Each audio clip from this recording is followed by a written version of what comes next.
미디에이터 연구소 소장님이시면서 우리 교회 협력 목사님 되시는 우리 김기호 목사님께서 말씀을 선포해 주시겠습니다. 할렐루야, 반갑습니다. 새해 복 많이 받으세요. 설날이 있는 주간에 와서 더 영광스럽게 생각을 합니다. 새해 많은 복을 가지고 올라왔습니다. 많은 복을 받으시길 바랍니다. 오늘 하나님 말씀은 구약 성경 다니엘서 1장 8절로 17절까지 말씀을 중심으로 함께 말씀을 나누려고 하는데요. 구약 성경 1231페이지, 1232페이지에 기록되어 있습니다. 성경책을 가지고 계신 분들은 펴주시고요. 그리고 또 앞에 함께 보셔도 괜찮습니다. 1장 8절부터 17절까지 말씀입니다. 제가 한 절, 여러분들이 그 다음 절 우리 교독하도록 하겠습니다. 다니엘은 뜻을 정하여 왕의 음식과 그가 마시는 포도주로 자기를 더럽히지 아니하리라 하고 자기를 더럽히지 아니하도록 환관장에게 구하니 환관장에게 은혜와 긍휼을 얻게 하시니라. 환관장이 다니엘에게 이르되 내가 내 주 왕을 두려워하노라. 그가 너희 먹을 것과 너희 마실 것을 지정하셨거늘 너희 얼굴이 초췌하여 같은 또래의 소년들만 못한 것을 그가 보게 할 것이 무엇이냐. 그렇게 되면 너희 때문에 내 머리가 왕 앞에서 이태롭게 되리라 하니라. 환관장이 다니엘과 하나냐와 미사엘과 아사랴를 감독하게 한 자에게 다니엘에게 말하되 청하오니 당신의 종들을 열흘 동안 시험하여 채식을 주어 먹게 하고 물을 주어 마시게 한 후에 당신 그래서 앞에서 우리 얼굴과 왕의 음식을 먹는 소년들의 얼굴을 비교하여 보아서 당신의 보는 대로 종들에게 행하소서 하며 그가 그들의 말을 따라 열흘 동안 시험하더니 열흘 후에 후에 그들의 얼굴이 더욱 아름답고 살이 더욱 윤택하여 왕의 음식을 먹는 다른 소년들보다 더 좋아 보인지라. 그리하여 감독하는 자가 그들에게 지정된 음식과 마실 포도주를 제하고 채식을 주니라.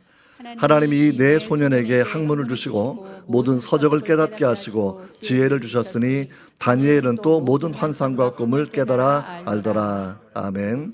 한 번 더 기도하겠습니다. 하나님의 성령님, 이 말씀을 저희가 대합니다. 주의 성령께서 이 말씀을 우리 마음에 새겨주시고 이 말씀을 깨닫게 도와주셔서 영혼의 양식 되게 하시며 기도의 제목 되게 하시고 말씀의 생명을 경험하는 그 은혜를 우리가 받을 수 있도록 도와주시옵소서. 예수님의 이름으로 기도합니다. 아멘. 아멘.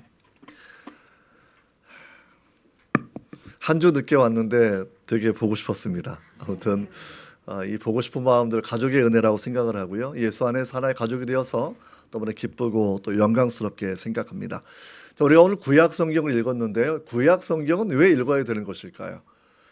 사실 구약 성경 두껍고 때로 재미없는 부분도 많이 있지 않습니까? 저도 대학 다닐 때에 한동안 마음에 반감이 생겨서 구약 성경을 좀 등한시했던 그런 때도 분명히 있습니다.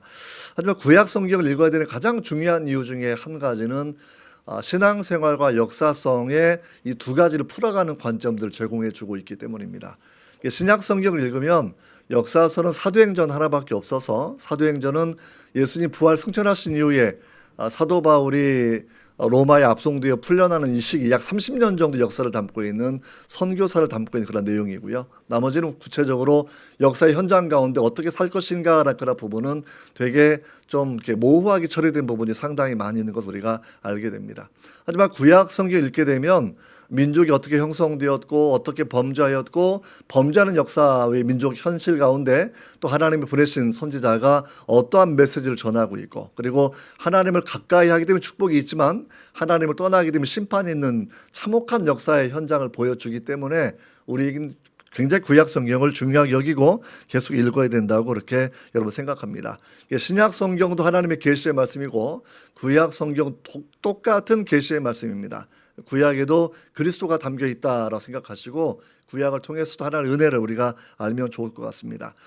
특별히 다니엘서는 유대인들은 우리는 선지서로 생각을 하고 있지만 유대인들은 역사서의 한 부분으로 생각합니다. 특별히 다니엘은 우리가 아는 것처럼 바벨론 시대에 총리를 했던 사람이고 바벨론이 멸망한 이후에 새로운 페르시아 제국에 또한 총리를 지냈던 그런 사람이어서 그 일평생 정말 제국이 바뀌었지만 높은 고위 관리로 지냈던 사람이어서 우리한테 어떠한 자세로 이방 민족이 이방의 신화가 다스릴 그런 시대를 살아갈 것인가라는 질문을 한다고 하면 다니엘이 아주 중요한 모범적인 롤 모델이라고 그렇게 생각하게 됩니다. 특별히 유다 민족의 포로기 70년이라든지 고레스 황제의 교환 명령 그리고 다니엘서 12장까지 간다고 하면 종말의 시대에 대한 예언도 함께 담겨져 있어서 우리에게는 정말로 하나님의 큰 역사를 경영하시는 그 관점을 배우게 하는 중요한 구약 성경이라고 그렇게 생각합니다.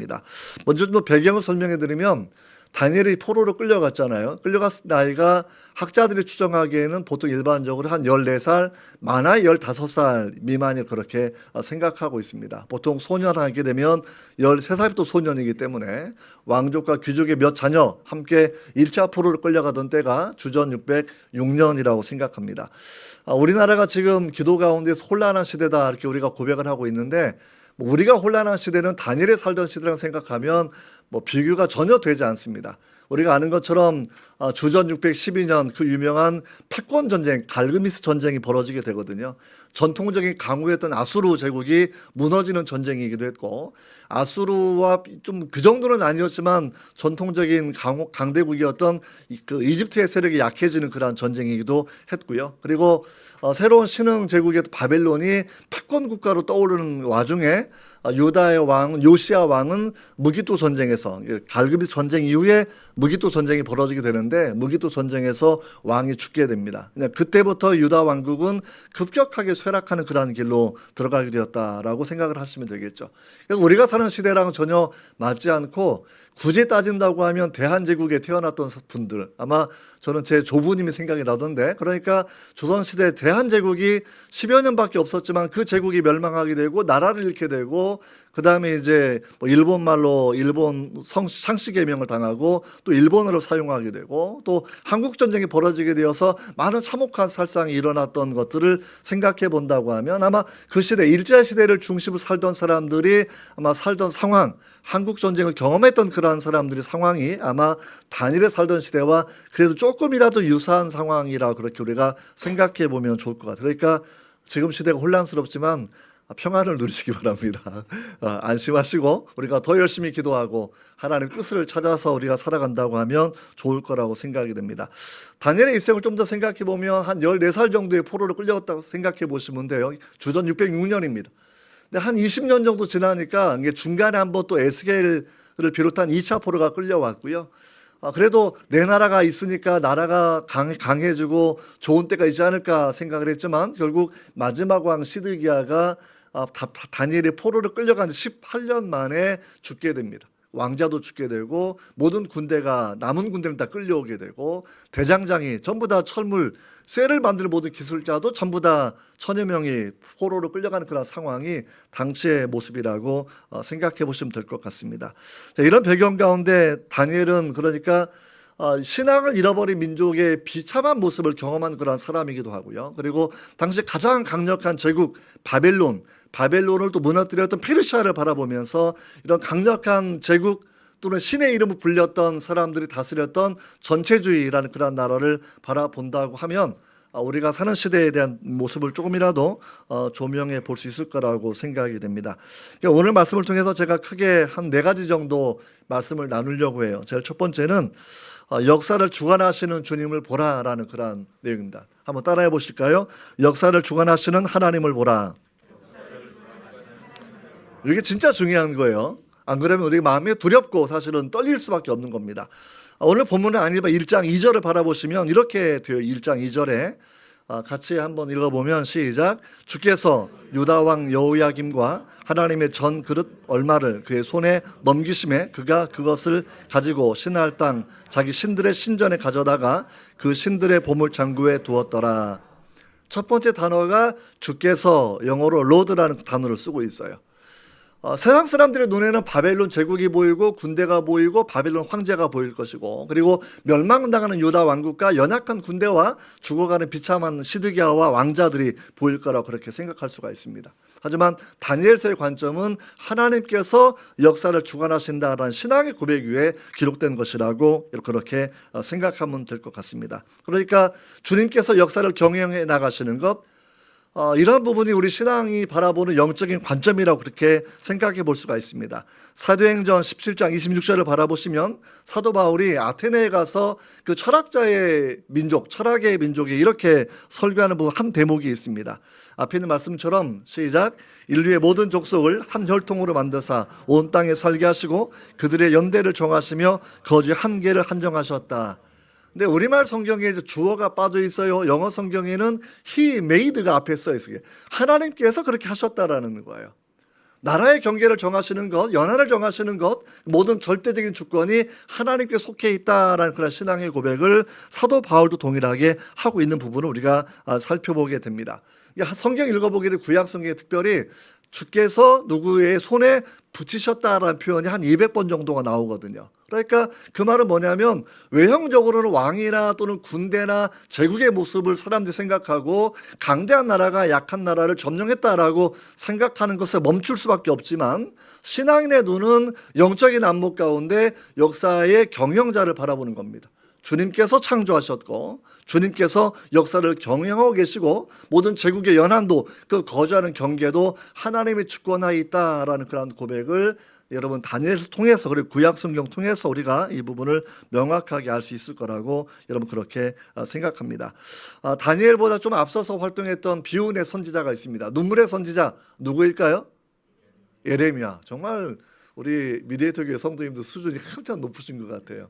다른 교회 가면 대답을 못해요. 이사야 안 가면 그러는데 우리 정확하게 예레미야 보니까 아주 훈련이 잘 되는 그런 교회라고 그렇게 생각합니다.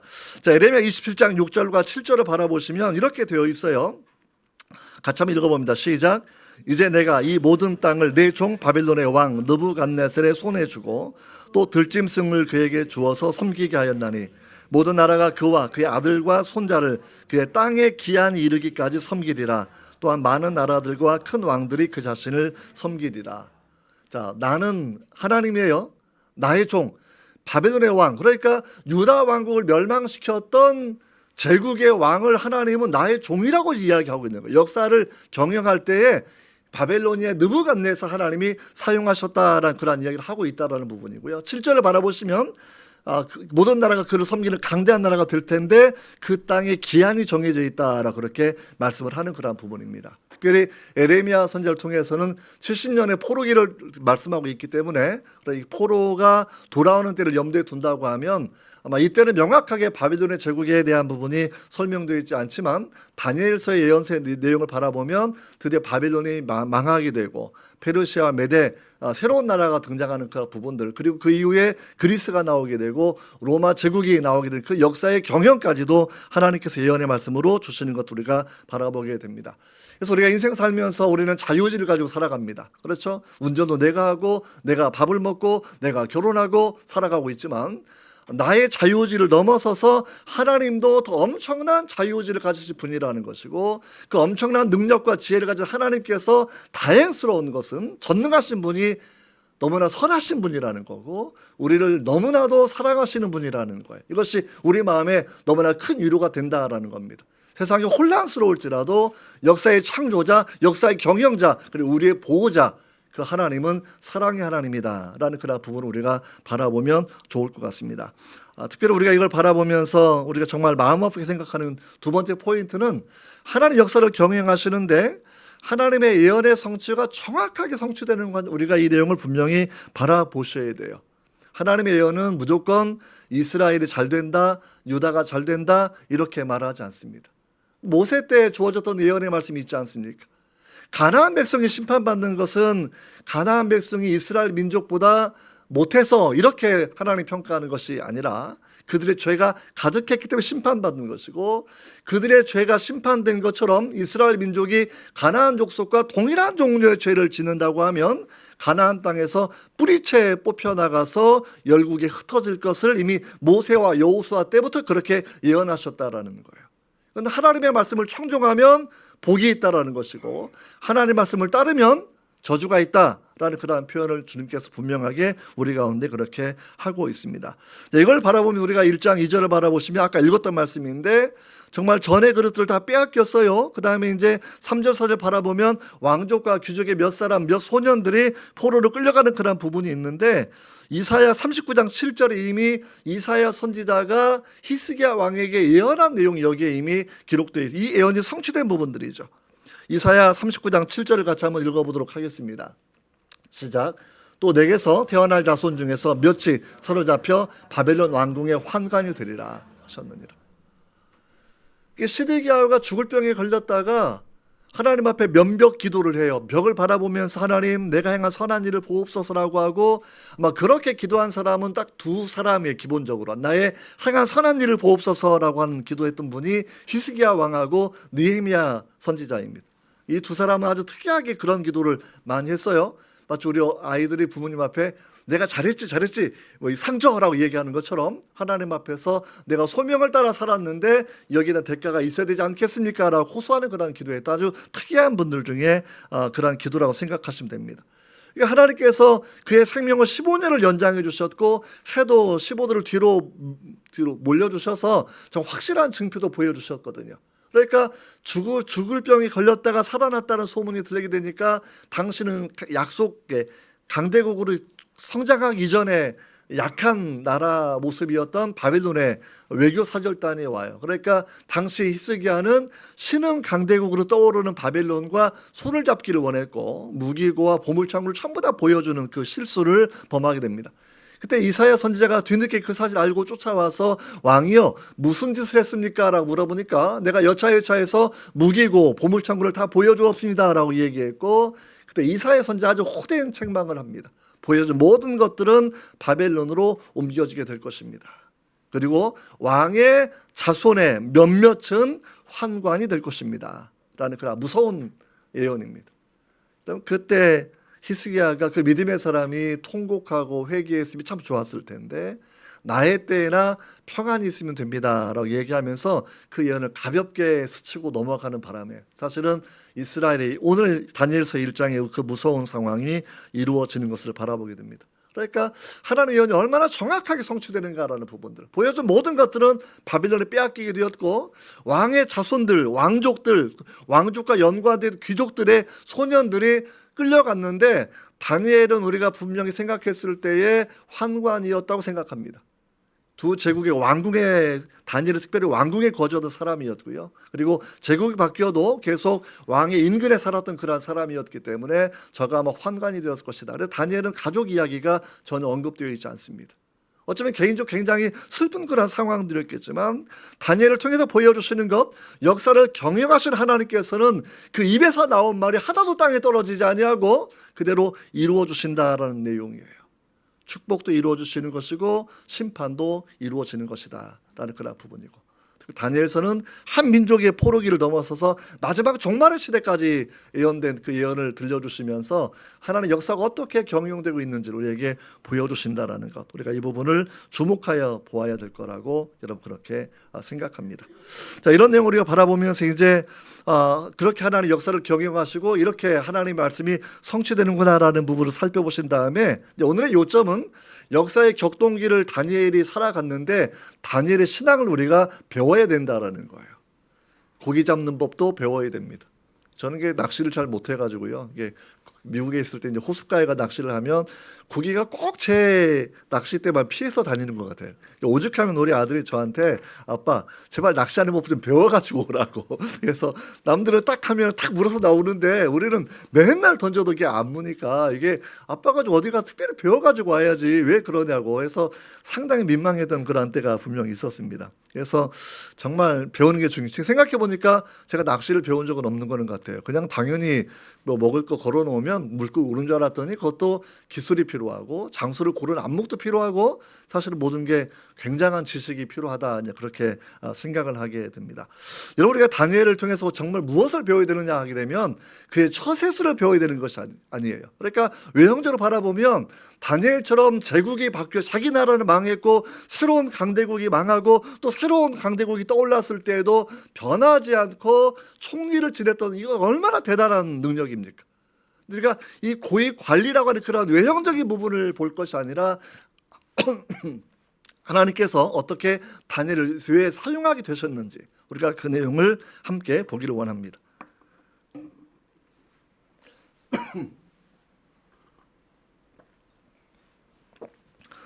아무튼 늘 제가 소리를 크게 하는 습관이 있어가지고 저 스스로를 괴롭게 할 때도 많이 있는데 굉장히 올라갈 때마다 오늘은 좀 얌전히 해야 된다 생각하는데 그렇게 한 적이 별로 없는 것 같아요. 아무튼 돌대로 외치지 않으면 내가 외치겠다고 저는 외치는 걸 그렇게 선호합니다.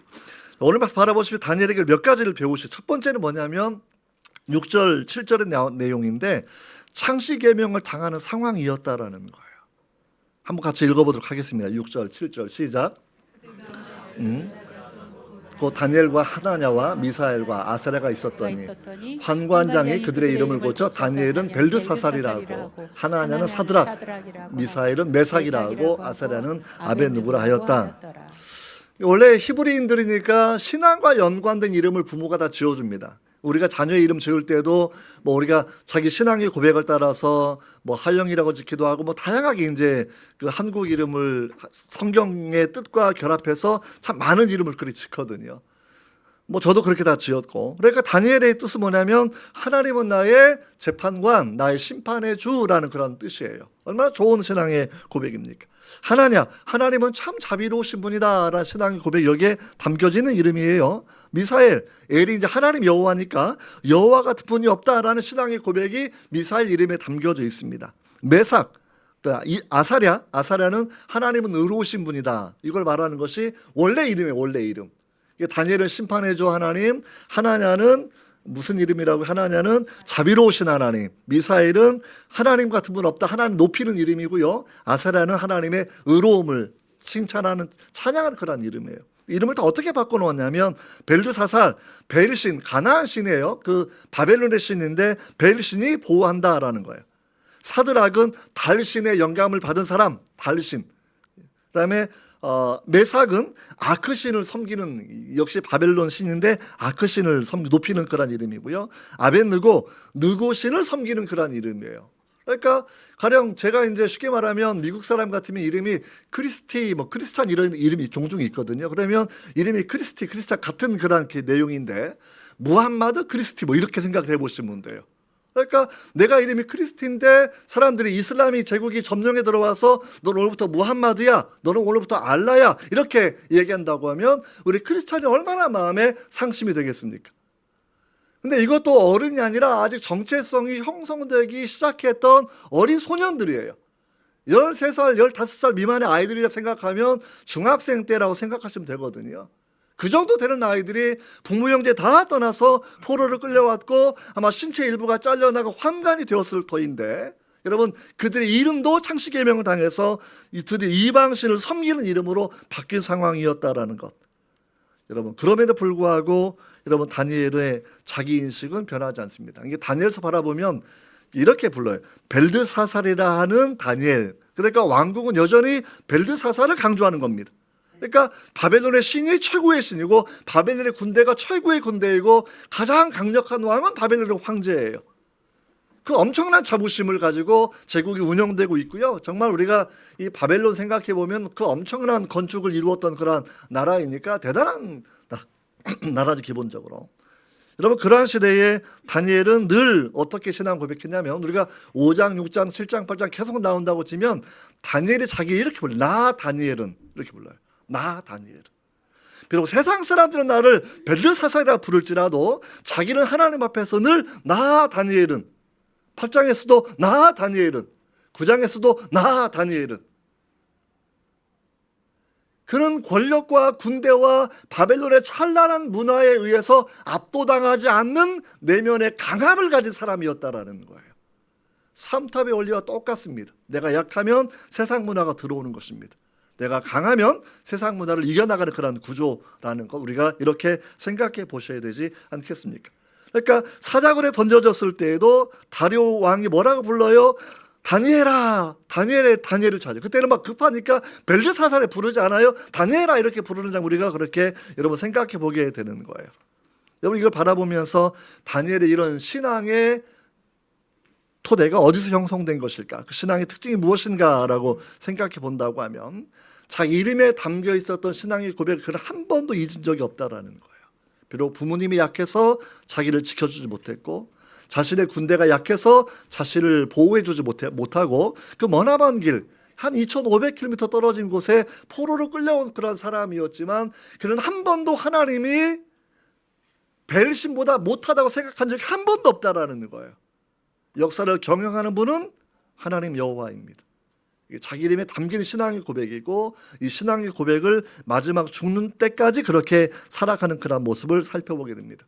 우리 히브리어 원어를 바라보면 다니엘서 어떠한 표현이 많이 나와 있냐면 뭐 제호바 이런 이름 나오지 않고요. 아도나이, 엘로힘 이 하나님 이름이 나와요. 아도나이는 아브라함이 하나님 할 때 나와 교제하시고 내 삶을 이끌어 주시는 이런 우리를 보호하시는 하나님 아도나이 인격적으로 임해서 나의 삶에 개입 하나님을 이야기할 때 아도나이라는 이름을 많이 써요. 아도나이. 엘로힘은 창세기 1장 2장이 나오는 건데 창조주의 전능성을 강조할 때 엘로힘을 쓰는 겁니다. 나라가 쫄딱 망하고 왕도 죽고 왕자도 죽고 군대도 10,000명이나 포로로 끌려왔고 대장장이도 1,000명이나 끌려와서 고국에 남아있는 게 하나도 없는 상태가 된 상황 가운데서도 다니엘은 여전히 하나님이 최고의 하나님이라는 것, 하나님 역사를 경영하는 분이고 그분이 나라도 심판하신다라는 신앙의 고백을 가졌던 사람이라고 생각합니다. 그래서 다니엘에 관련된 왕들이 결국 이렇게 불러요. 다니엘이 하나님을 뭐라고 부르냐면 신들 중에 신, 지극히 높으신 이 살아계신 하나님. 왜? 살아보니까 그렇게 느껴지는 겁니다. 자기들의 우상의 그 문화가 아니라 창조의 그 엄청난 그 하나님. 가령 예를 든다고 치면 풀무불에서 구하시는 그 하나님, 사자의 굴에서 구하시는 그 하나님. 더욱이 놀라운 것은 다니엘과 세 친구들 그 10대 소년들의 신앙의 특징이 뭐냐면 하나님 앞에 일사각오의 신앙을 가졌다라는 거예요. 믿으면 잘 된다 이런 기복적 신앙을 가진 것이 아니라 내가 죽어도 이 길을 가겠다라는 겁니다. 여러분 다니엘서 3장 16절 18절을 바라보시면 그 젊은 소년들의 어린 소년들의 신앙의 고백이 담겨져 있습니다. 같이 읽어보도록 하겠습니다. 메삭과 아벳느고가 왕에게 대답하여 이르되 느부갓네살이여 우리가 이 일에 대하여 왕에게 대답할 필요가 없나이다. 왕이여 우리가 섬기는 하나님이 계시다면 우리를 맹렬히 타는 풀무불 가운데서 능히 건져내시겠고 왕의 손에서도 건져내시리이다. 그렇게 하지 아니하실지라도 왕이여 우리가 왕의 신들을 섬기지도 아니하고 왕이 세우신 금신상에게 절하지도 아니할 줄을 아옵소서. 18절이 신앙의 핵심이에요. 그렇게 아니하실지라도 내가 풀무불에서 태워질지라도 내가 사자에게 먹혀서 죽을지라도 우리는 이 하나님을 믿고 이 하나님을 섬기는 신앙을 가지고 살아가겠다라는 그런 부분입니다.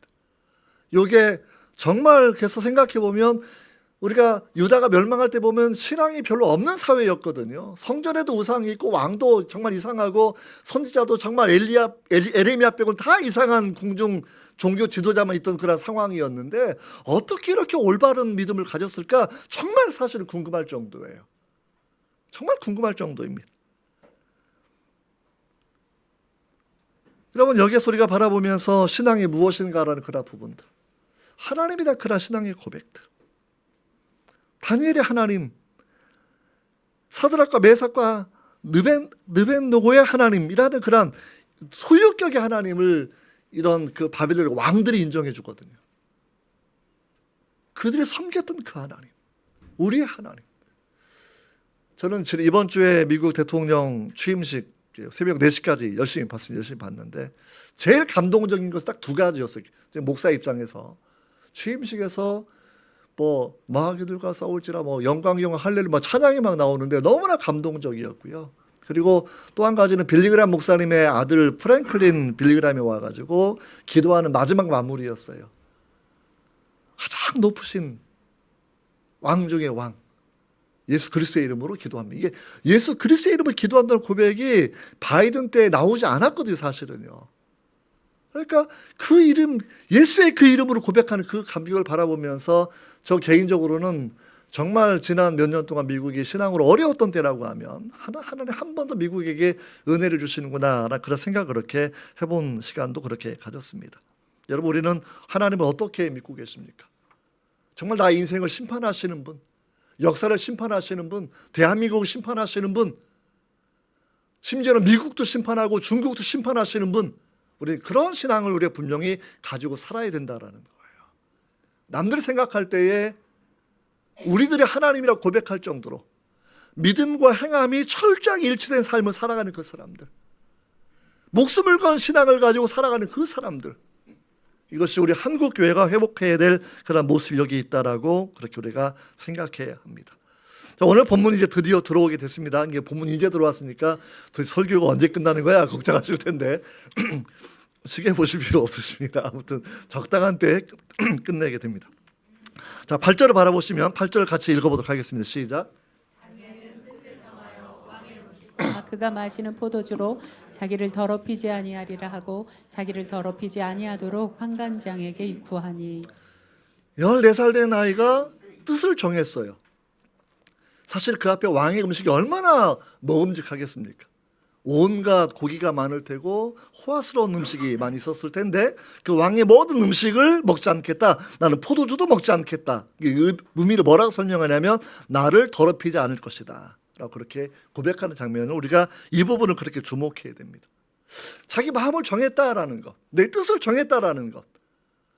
그럼 이방 나라에서는 되게 대부분의 왕궁에서는 저렇게 이방 신에게 섬긴 음식들을 나눠 먹게 되거든요. 그러니까 다니엘이 평생 동안에 꼭 이스라엘의 짐승을 잡는 방법으로 잡아서 먹고 살았다 이렇게 생각하실 필요는 없어요.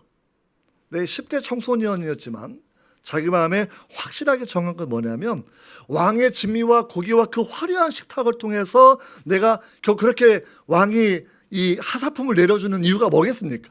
제가 군대 가평에서 3여수교 운전 교육 때 조교했었는데 명절 되면 대통령 각 하사품이 나와요. 하사품이. 그렇죠? 포장된 과자가 나오거든.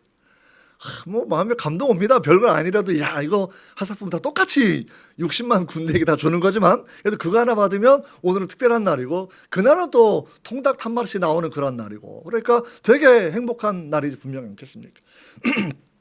선비도 자신을 알아주는 사람이 죽는다라고 결국 이 군대의 사기를 진작시키기 위해서 뭐 그렇게 하사품도 종종 주는 거지 기본적으로. 닭고기 한 마리에 우리는 충성을 맹세하고 그렇죠. 건빵 한 뭉치 더 주면 우리는 또 충성을 맹세하고 그래서 뭐 그렇게 군가를 부르고 힘차게 그대로 더 힘차게 그렇게 부르고 살았던 게 생각이 납니다. 역시 다니엘과 이게 당시에 이제 포로 끌고 온 사람들은 왕이 특별히 관리하는 사람들이죠. 왜냐하면 이제 많은 부족을 정복했으니까 그들을 다스리는 고급 관리로 사용하려고 처음부터 선택된 그런 사람들이에요. 역사의 격동기에 그들은 어쩌면 행운을 가진 그런 사람들입니다. 제국의 선택을 받았고 왕의 음식을 받고 왕이 되는 의복을 입고 살아가는 그런 사람들이에요. 그러면 당연히 나한테 먹을 거 주는 사람에게 충성을 다할 수밖에 없지 않겠습니까? 고기를 주는 왕에게 내가 마음을 줄 수 있지 않겠습니까? 그게 너무나 당연하다라는 거예요. 그들이 열흘 동안 먹지 않았던 그 이유, 평생 동안 이런 고기 먹지 않았다 이런 게 아니에요. 우리가 사도 바울의 말씀을 보아도 먹어도 관계없습니다. 왜? 우리가 다 믿음으로 먹으면 다 좋은 거니까. 근데 처음에 이렇게 결심했던 그 이유는 뭐냐면 처음부터 방향은 분명히 하겠다라는 겁니다. 먹는 것, 관직과 그다음에 재정과 황제의 하사품에 의해서 내가 황제에게 충성을 하는 사람으로 변질되지 않고 나의 심판주, 역사에 경영하시는 하나님, 내가 그분을 끝까지 믿고 섬기겠다라고 결심이 여기에 담겨 있는 거예요. 단순하게 외형적으로 채식하겠다 이런 표현이 아닙니다. 채식만 하면 이가 흔들리고 죽어요. 그 고기를 잘 드셔야 되는 거죠. 그렇죠? 주기적으로 고기도 드시고 이렇게 뭐 멸치도 드시고 이렇게 칼슘을 자꾸 보충해 주셔야 됩니다. 아무튼 여러분 이걸 기억하시면서 먹는 것에 의해서 내가 마음이 변질되지 않겠다. 내가 받는 관직에 의해서 내가 마음을 왕에게 빼앗기지 않겠다. 내 마음만큼은 하나님께 드리는 거다.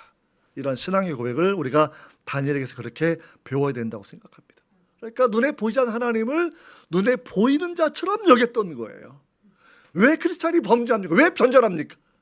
하나님이 없다고 생각하기 때문입니다. 다니엘은 10대 때부터 한 번도 변절되지 않았어요. 하나님 앞에서 내가 살아가고 있다라고 그렇게 생각하고 있었기 때문입니다. 그럼 이런 다니엘의 신앙에 이런 결단의 기준이 뭐였냐라고 하게 되면 다니엘서 9장 1절 2절을 바라보면 다니엘이 평생 읽었던 책 한 권이 소개가 되어 있습니다. 같이 한번 읽어보도록 하겠습니다. 시작.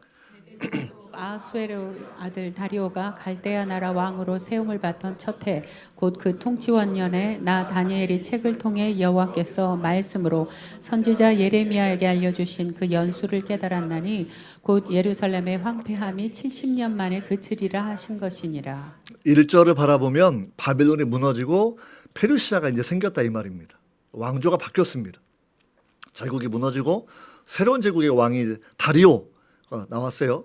근데 통치 원년에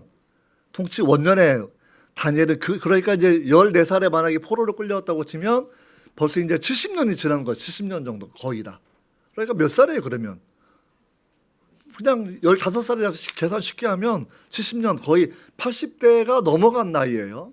그때도 눈이 침침하여 노안 때문에 성경을 안 보는 것이 아니라 여전히 책을 가까이 하는 사람. 어떤 책이냐? 예레미야를 통해 주셨던 하나님의 말씀입니다. 그런 이방의 관료로 살아가면서도 그런 하나님의 말씀을 가까이 했던 사람이라는 거예요. 하나님의 말씀이 내 신앙의 표준이라는 거예요. 캐논, 정경이라는 그런 뜻을 우리가 그렇게 살펴보고 있지 않습니까? 여러분 힌두교인들은 베다의 권위 인정하지 않으면 힌두교인 아니라고 이야기합니다.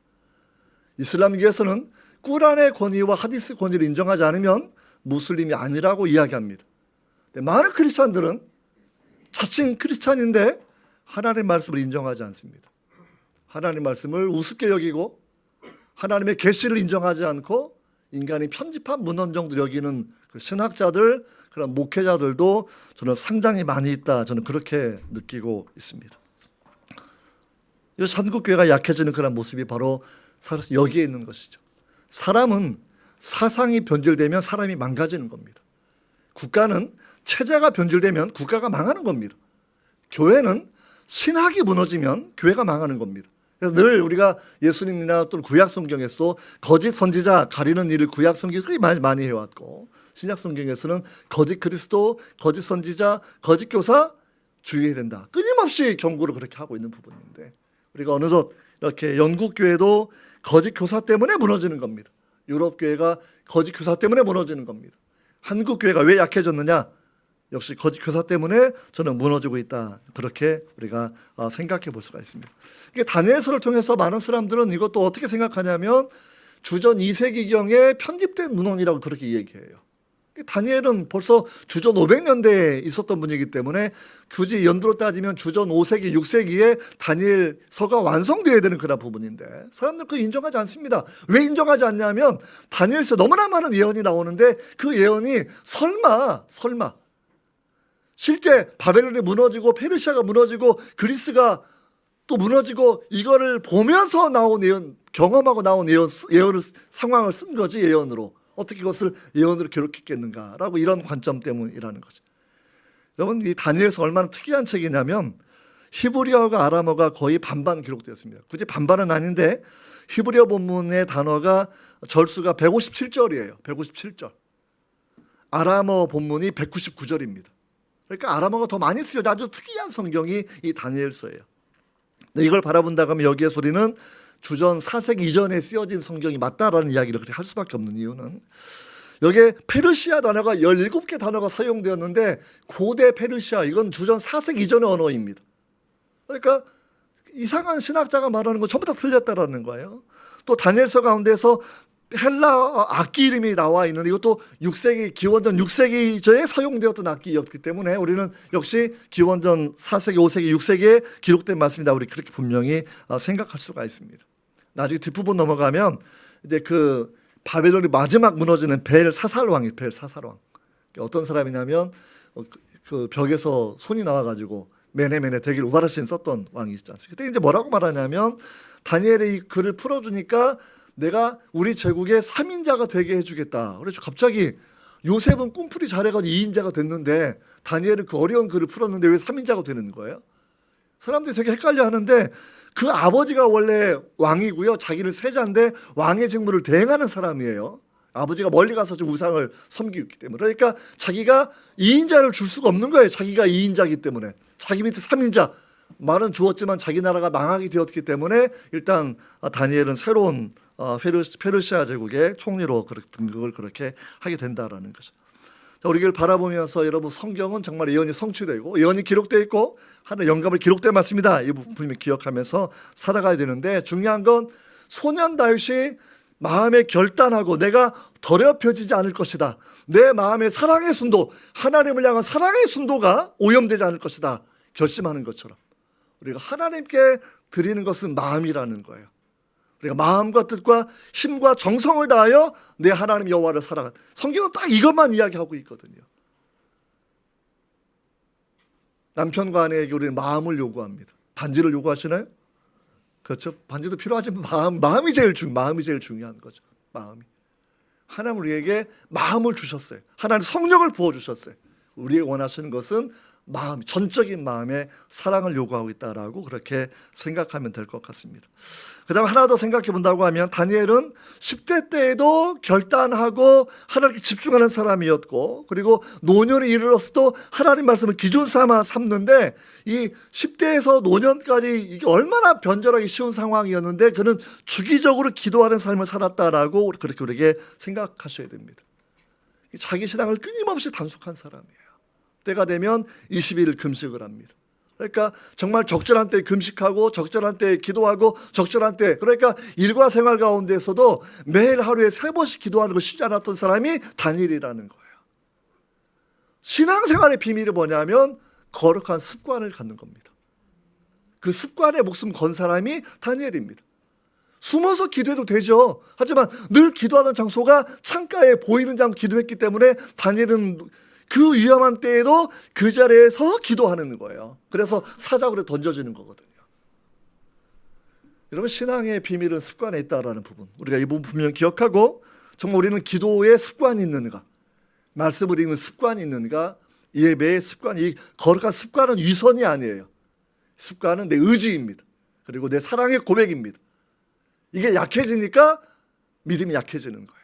습관이 약해지니까 마치 우리가 운동 안 하면 몸이 약해지고 근육이 빠져나가는 것처럼 기도 안 하니까 영의 힘이 약해지는 것이고 말씀 읽지 않으니까 영의 힘이 약해지는 것이고 그리고 결국은 하나님을 향한 사랑도 상실하게 된다라는 그래프 우리가 그렇게 생각해 보게 됩니다.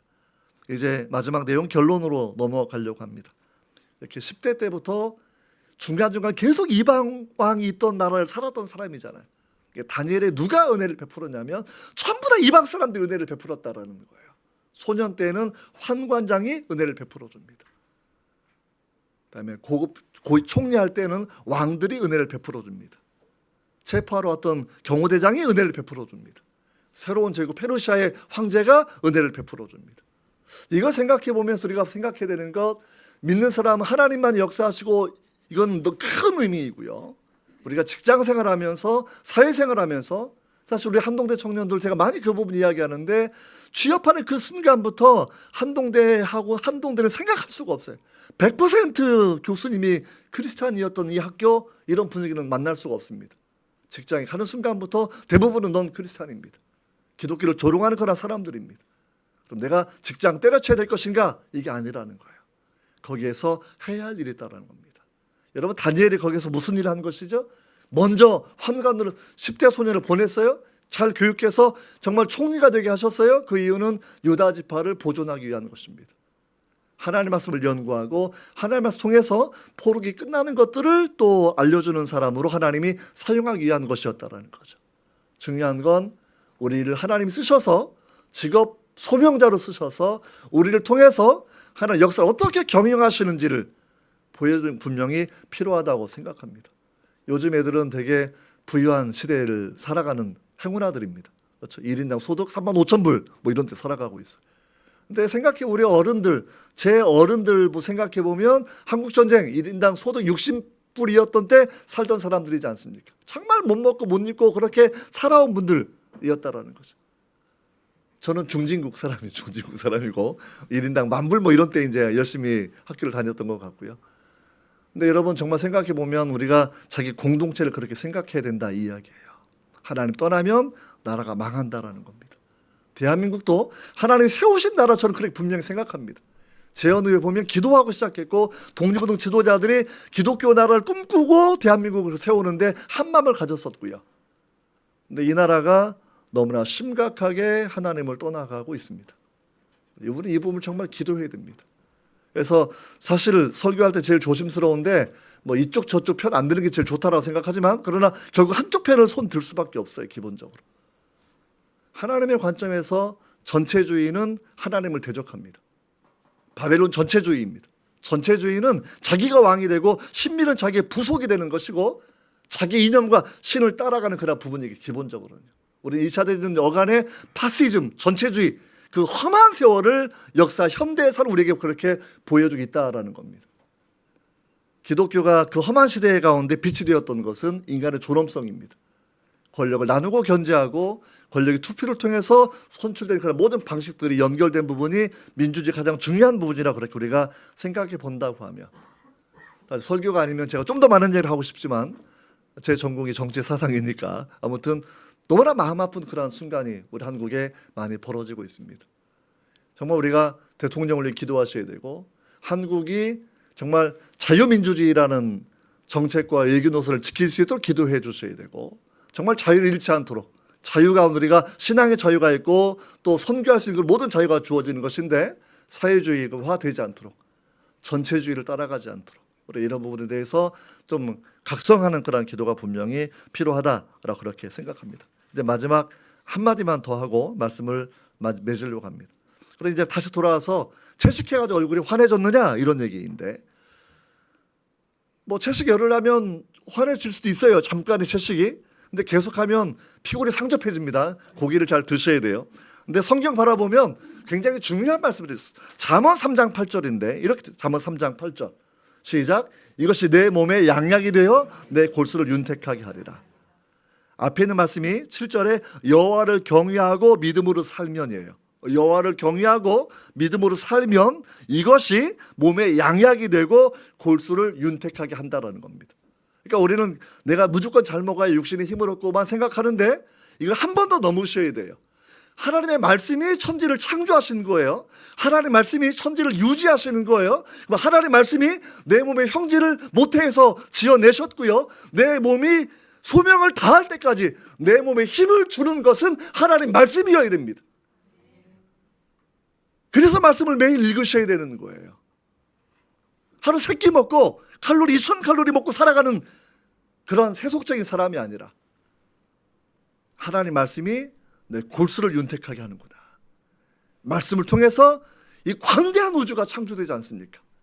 말씀을 통해서 내 신체가 유지되는 거고 내 건강이 유지되는 것이다 생각하고 여러분 말씀에 집중하는 그 은혜 분명히 가지셔야 돼요. 그리고 이제 한 번 더 얘기하면 다니엘의 소년 때도 지혜가 10배나 되었었고요.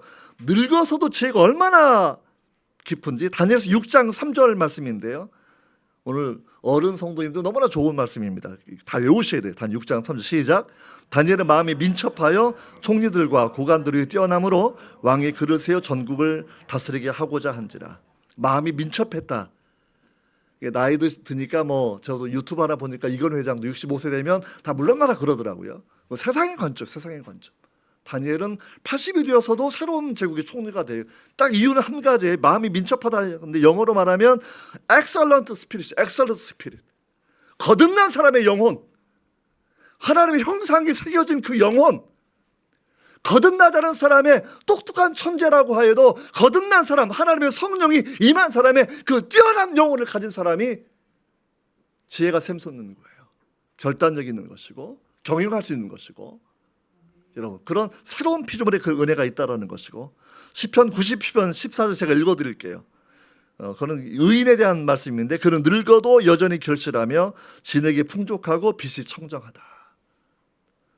제 아내가 저한테 써준 얘기, 제가 은퇴 이후로 걱정을 막 하니까 원장이 써가지고 제 책상에 딱 붙여놨더라고요. 은퇴하고 나서 걱정하지 말라는 거예요. 늙어도 여전히 결실할 수 있어요. 진액이 풍족하고 빛도 청정할 수 있습니다. 하나님 말씀이 그렇게 사람을 만들어냅니다. 할렐루야. 그러니까 최고의 영약은 뭐라고요? 구약과 신약이라고. 할렐루야. 그래서 이걸 매일 드셔야 됩니다. 아침에도 드시고 점심도 드시고 저녁도 드시고. 소화하는 시간은 기도하는 시간이에요. 말씀 10분 읽고 10분 기도하고 10분 읽고 10분 기도하고. 그리고 여러분들이 이런 은혜를 누리고 살아갈, 이 은혜를 누린 사람이 다니엘이라는 소년, 그리고 노년의 다니엘이에요. 평생에 그는 그 은혜를 누리고 살았다. 얼마나 부럽습니까? 총리를 부러워하지 마세요. 목숨과 신앙을 부러워하세요. 말씀에 집중한 그 신앙을 부러워하세요. 마음을 더럽히지 않겠다고, 세상에 팔아먹지 않겠다고 결단했던 그 신앙을 우리가 배워나가야 된다고 생각합니다. 우리 이 말씀 기억하면서 함께 기도하기를 원합니다. 한번 첫 번째 기도 제목, 두 번째 기도 제가 말씀드리고 제가 마무리 기도하도록 하겠습니다. 우리도 다니엘처럼 바벨론의 문화에서 살아가고 있습니다. 다니엘처럼 순수한 마음으로 내 마음에 세상 사랑이 들어오지 않도록, 내가 마음에 더럽히지 않도록 하나님만 사랑이 원합니다 라는 그런 고백들, 나이가 드신 분들은 하나님, 내가 이 나이가 되어서도 여전히 소년 때까지 신앙의 고백, 내가 여전히 하나님을 사랑한다고 하는 그런 고백 갖게 해달라고, 우리가 설사 죽을지라도 이 길을 걸어가겠다라고 하는 그런 고백들, 사랑의 고백들 우리가 함께 기도하기를 원합니다. 다니엘의 신앙을 배우는 기도 같이 하도록 하겠습니다. 하나님 아버지 감사합니다. 정말 우리 여기에 우리 성도들 기억해 주시고